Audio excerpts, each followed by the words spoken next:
Hello friends.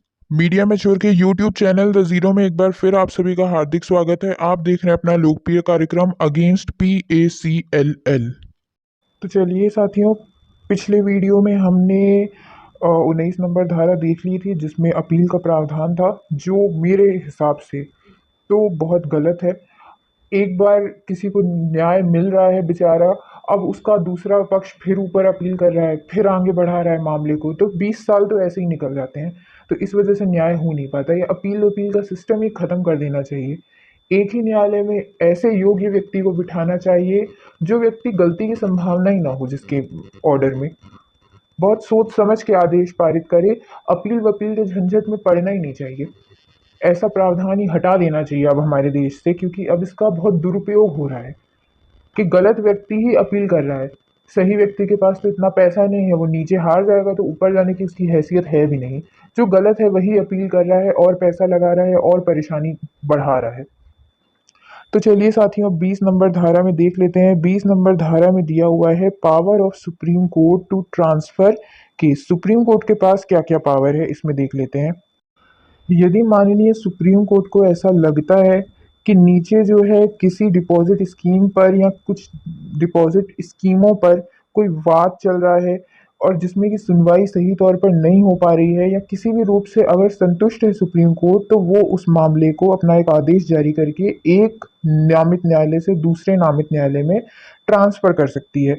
इसको हम हिंदी में देख लेते हैं।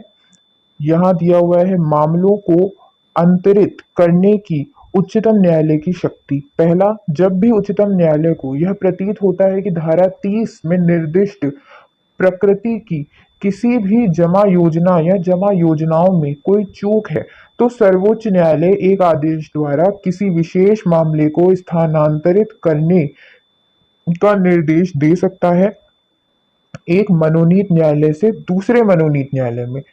तो इस प्रकार से आदेश दे सकता है। धारा 30 में जो प्रावधान है ये हम समय आने पर पढ़ेंगे। अभी 20 नंबर चल रहा है, धीरे धीरे 30 में भी पहुंच जाएंगे।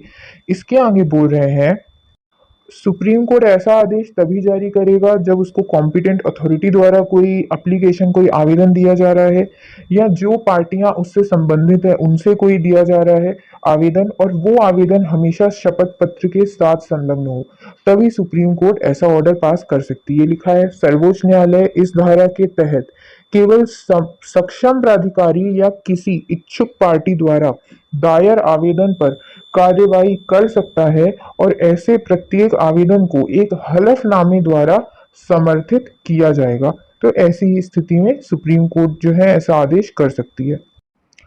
अब यदि आवेदन जिसने किया है कि भाई ये इस नामित न्यायालय से दूसरे नामित न्यायालय में ट्रांसफर करिए केस को, वो आवेदन लगाने वाले की एप्लीकेशन अगर रद्द की जाती है और ये पाया जाता है कि इसने मात्र कोर्ट का समय व्यर्थ करने के लिए, केस को आगे खींचने के लिए और बस अपने मनोरंजन मात्र के लिए, गुमराह करने की मंशा से अब आवेदन लगाया था, तो ऐसी स्थिति में कोर्ट ये ऑर्डर कर सकती है कि आपके विपक्ष में जो पार्टी है उसको आप 50,000 तक का जो है मुआवजा दीजिए। मतलब वो पेनाल्टी लगा सकती है, 50,000 के ऊपर नहीं जा सकती, 50,000 के अंदर अंदर जो उनको केस के मुताबिक लगेगा माननीय सर्वोच्च न्यायालय पास कर सकती है ऑर्डर कि आप इतना अमाउंट जो है इनको पे करिए।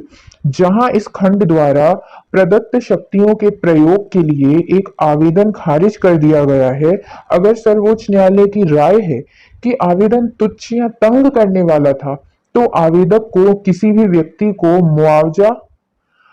मुआवजे के रूप में भुगतान करने का आदेश दे सकता है। आवेदन का विरोध किया है, अच्छा, जिसने आवेदन का विरोध किया है उसको ऐसी राशि जो 50,000 रुपए से अधिक न हो, जैसा वह मामले की स्थितियों में उचित समझे, तो ऐसा आदेश हो सकता है।